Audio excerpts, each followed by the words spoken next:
नमस्कार मित्रमैत्रिणींनो, मी मागच्याच व्हिडिओमध्ये तुम्हाला सांगितलं की टेट 3 ची लवकरच जाहिरात येण्याची शक्यता आहे आणि त्यानंतर आपला जो आहे सिलेबसचा व्हिडिओचा बराच गॅप पडला. तर आज मी तुमच्यासाठी अत्यंत महत्त्वाचा टॉपिक घेऊन आलेली. ह्या टॉपिकवर कमीत कमी 3 आणि जास्तीत जास्त 6 ते 7 प्रश्न प्रत्येक पेपरमध्ये विचारले गेलेले PYQ म्हणून. तर हा आहे परस्पर संबंधाचा टॉपिक. तर परस्पर संबंध तर ते कसे, इकडे 2 संज्ञा असतात किंवा 3 संज्ञा असतात आणि त्यांचं एकमेकांमध्ये काहीतरी इंटर रिलेशन असतं. ते आपण डिकोड करायचं आणि त्याच्यावरून ते शोधून काढायचं असते. तर याची काठिण्य पातळी एकदम इझी टू हार्ड, म्हणजे अगदी सोप्यातला सोपा प्रश्न पण तिथे विचारला गेलाय, त्यांच्यामध्ये रिलेशन्स विचारले गेले. नाहीतर मग थोडासा हार्ड, म्हणजे 30-40 सेकंदापेक्षा जास्त वेळ लागतो असे. आणि हा टॉपिक जर तुम्ही प्रॅक्टिस करून ठेवला ना, तर तुम्हाला स्कोरच्या अजून 5-6 मार्क्स जवळ नेणारा टॉपिक आहे. एकदम इझी टॉपिक आहे, म्हणजे यातला असा एकही प्रश्न नसेल की जो तुम्हाला सुटणार नाही. तसं आपण इझी हार्ड सगळ्या टाईपच्या क्वेश्चनची इथे प्रॅक्टिस करून घेणारच आहोत. तर आपण बघा, हे जी पहिली पेअर आहे त्याच्यामध्ये ना आपण रिलेशन शोधून घेऊया. इथे आहे एफ कुठे दिसतोय, आपण इकडे आधीच पेपर सोडवताना एक गोष्ट आधी करून ठेवायची. जिथे तुम्हाला स्पेस भेटेल, जो ऑनलाईन पेपर असतो IBPS चा, तर तुम्हाला एक पेपर दिला जातो, त्याच्यावर ABCD A to Z numbering देऊन सगळं लिहूनच ठेवायचं. म्हणजे तुम्हाला कसं आहे ना, नंतर जितके पण क्वेश्चन याच्यावरचे आले, जसं की तुम्हाला अक्षर मालिका, अंक मालिका वगैरे हे प्रकार आहेत ते, किंवा आता हे परस्पर संबंधांचा टॉपिक आहे तो, तर तुम्हाला सोयीचं होऊन जातं नंतर एक्झाम सॉल्व्ह करायला. तर आधी जसं तुमच्याकडे रफ पेपर आला त्याच्यावर A to Z लिहून ठेवूनच द्यायचं, म्हणजे तुम्हाला पेपरला सॉल्व्ह करायला प्रॉब्लेम्स येत नाही. तर आता आपण बघूया एफ, आणि एफ नंतरचा जो जे अक्षर आहे ते आहे जे. तर एफ नंतर आहे जे आणि हा आला एफ नंतर जे. पहिले पूर्ण एफ तर जी ची सिरीज आपण पूर्ण करून घेऊया. FH आणि EG, म्हणजे एफ नंतर एक घर मागे गेलाय. तर सेम आता हा जो आलाय जे जो आहे तो यातला जो फायनल अक्षर आहे, म्हणजे यातला जो H आहे, Hचं एक घर सोडून जे आलेलं आहे. तर आता आपण काय करूया, JL आणि IK. बघा, JLIK म्हणजे हे 4 झाले की त्यानंतर हे 4 इंटरलिंक दिसत आहे तुम्हाला. तसंच आपल्याला पुढचं काय दिलेलं आहे मग, PR आणि त्याच्यानंतर OQ. हा इथे जी झालाय प्रश्नपत्रिकेमध्ये, हा आहे Q. OQ, PR झाला आणि OQ झाला. मग आपल्याला आता त्याच्या नेक्स्ट आपण हा जो R होता, इथे आपण H नंतर एक घर सोडून जसा J घेतलेला होता, तसा हा R नंतर एक घर सोडून काय येणार, PV. आणि त्यानंतर बघा इकडे रिव्हर्स गेलो होतो आपण E कडे, तसं SU, TVSU. ऑप्शन मध्ये दिसतंय का आपल्याला,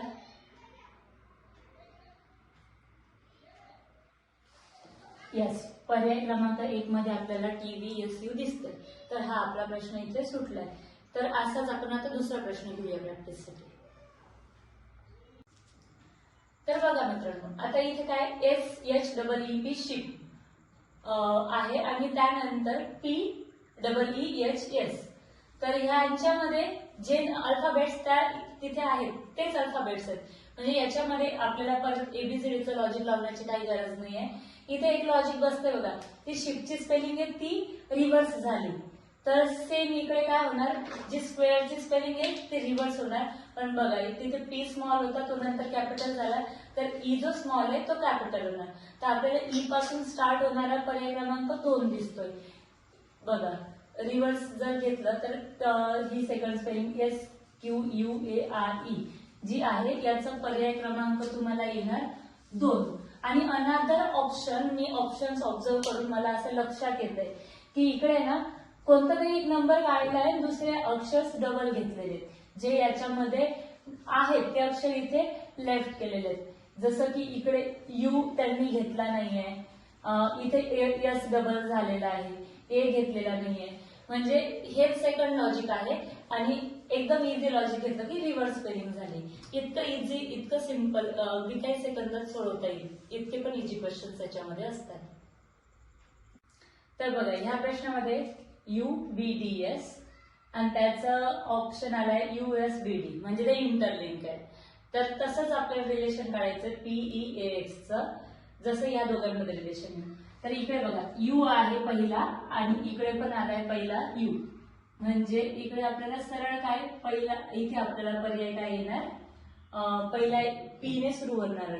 चारही पर्यायांमध्ये P ने सुरू होतोय, म्हणजे आपल्याला अजून पुढचं सॉल्व्ह करून बघावं लागणार. हा आता बघा इथे जो चौथा यस आहे ना, तो चौथा यस इथे गेलाय सेकंड नंबरला, मग इथे काय चौथा एक्स, चौथा एक्स आता इथे येणार सेकंड नंबरला. तर चौथा सेकंड नंबरला एक्स असलेले पर्याय आता पर्याय 1 आणि पर्याय 2, ए आणि बी मधनच आता आपला आन्सर निघणार आहे.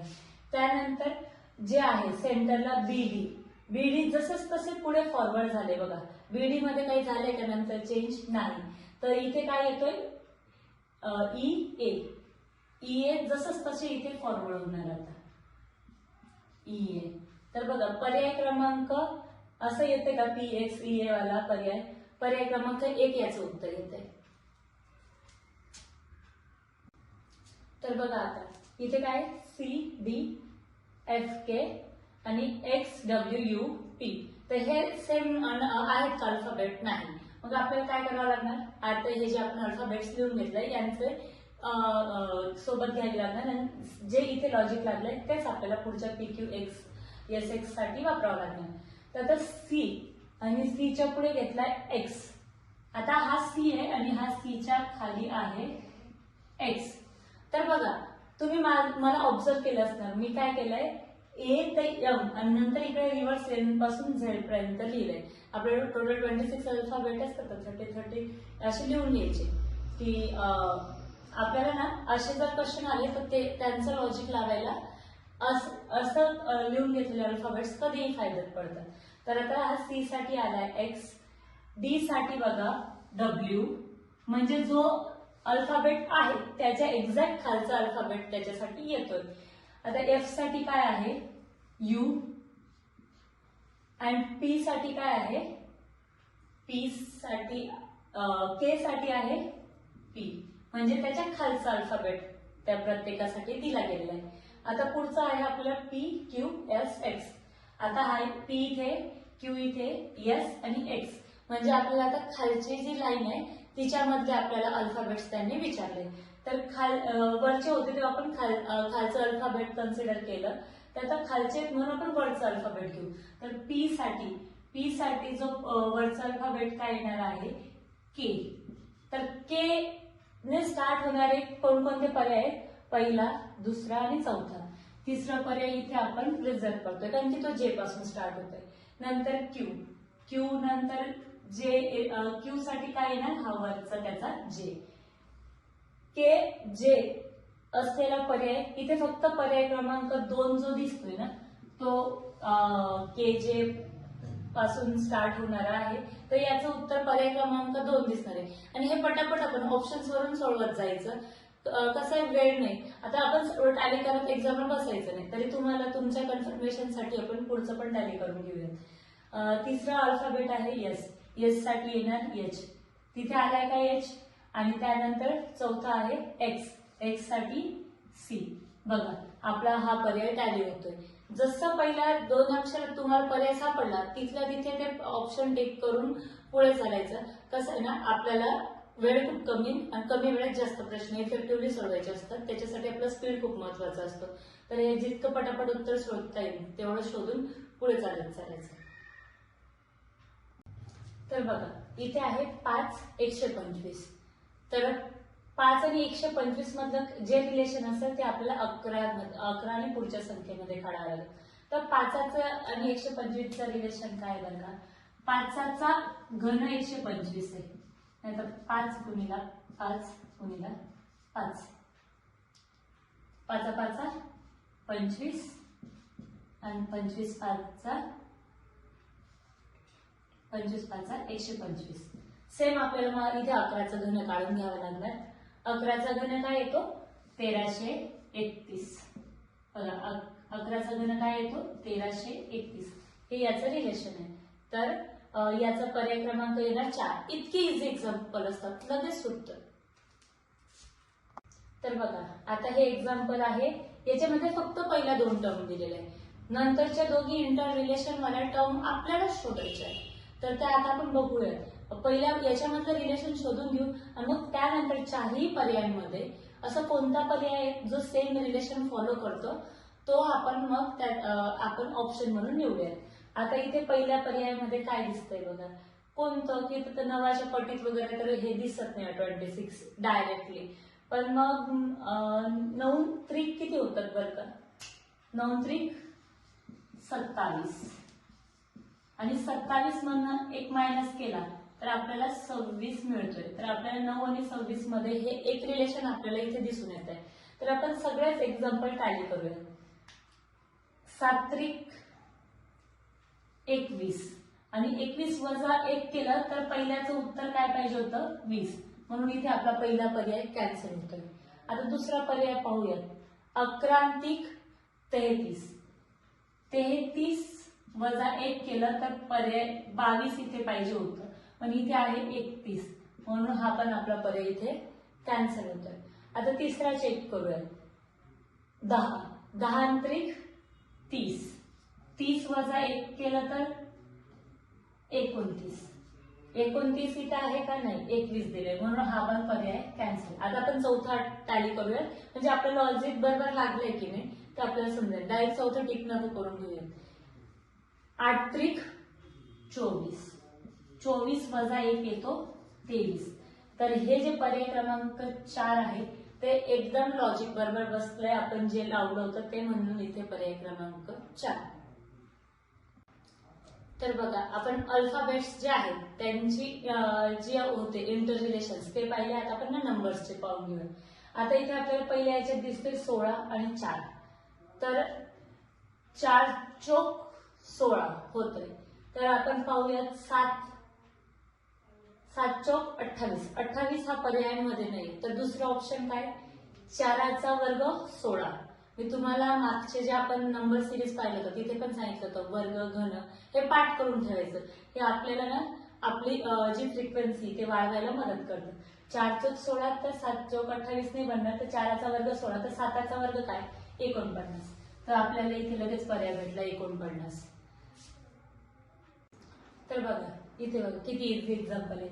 9 3 15 आणि काय पुढचा नंबर काय ना तो आपल्याला कायचा आहे. 9 3 मधलं रिलेशन आपल्याला पहिले दिसतं की 3चा वर्ग 9. पण मग 15 कुणाचाच वर्ग येत नाही, म्हणून इथे वर्गाचं लॉजिक फेल जात आहे. तर वर्गाचं लॉजिक इथे लावायचं नाही. आता पुढचं लॉजिक आपण इथे बघूया. 3 त्रिक 9. तर किती त्रिक 15 येतात 5 त्रिक 15. तर पर्यायामध्ये 5 दिसतोय का, हो इथे दिसतोय. तर लगेच आलं आपलं उत्तर 5. तर बघा आता तुम्ही हा फळ्याचा प्रश्न बघाले आणि तुम्हाला असं वाटेल की मॅडमांनी किती सोपा प्रश्न दिलाय. हा मी माझ्या मनाने नाही बरं का दिला. हा प्रश्न एक्झामला येऊन गेलाय. हा आपला PYQ आहे. तर याच्यामध्ये काय दिलंय पक्षी उडणे, पक्ष्याची क्रिया आहे उडणे. तर साप ते पक्ष एकाच ठिकाणाहून दुसऱ्या ठिकाणी स्थलांतर करण्यासाठी उडण्याची क्रिया वापरतात पक्षी. तरी मग साप कोणती क्रिया वापरतो भित्रा, खळखळा किंवा छिद्र. हे आपल्याला हे पर्याय ना म्हणजे लॉजिकच बनत नाही त्यांचं. तर साप सरपट नाही. इतकं पटकन आणि इतकं इझी हे इथे आन्सर आपल्याला भेटतंय. तर चला पुढचा प्रश्न बघूया. तर बघा इथे आपल्याला आता आहे घर आणि छत. तर घर आणि छतामध्ये काय लॉजिक असेल ते आपल्याला पुढे 4ही पर्यायांपैकी पर्याय शोधून लॉजिक काढायचंय. तर घराच्या वर छत असतं. तर असं काही दिसतंय का इथे पर्यायांमध्ये. शरीराच्या वर डोकं असतं, हा पर्याय फुलफिल करतो. चित्र काढणं ब्रश असं काही रिलेशन तेवढं ह्या रिलेशनला साजेसं वाटत नाही. तसं दांडा प्लस सायकल, दांड्याच्या वरही ते सीट वगैरे असतं सायकलचं, म्हणून ते पण फुलफिल करत नाही. पंतप्रधान आणि देश हे पण एकदम वर असं काही असल्यासारखं वाटत नाही. तर याचा पर्याय एकदम इझी. घर छत तर शरीर डोके. तर बघा आता ह्या प्रश्नामध्ये कुत्रा आणि त्याला आलाय अलर्ट्रो आणि रेबीज. तर कुत्र्यामुळे रेबीज होतो हे आपल्याला तर माहिती. तर रेबीज हा कुत्र्याने कॉज केलेला डिसीज आहे. तर डासामुळे कोणता रोग होतो? आता महामारी, हा महामारी कशाने पण होऊ शकते की असं पर्टिक्युलर डासानेच होईल याचं हे नाहीये. ते व्हायरसने होते किंवा प्रदूषणाने होते किंवा कशाने होऊ शकते महामारी. ती पर्टिक्युलर त्याला रिझन नाही लागत. मृत्यूलाही डास हे रिझन नाही आहे. तर मग ते लॉजिक बसत नाही. पण हिवताप डासामुळे होतो. आणि दंश हा सापाचा पण असू शकतो, कशाचा पण असू शकतो. दंश हा पर्टिक्युलर डासाचा नाही.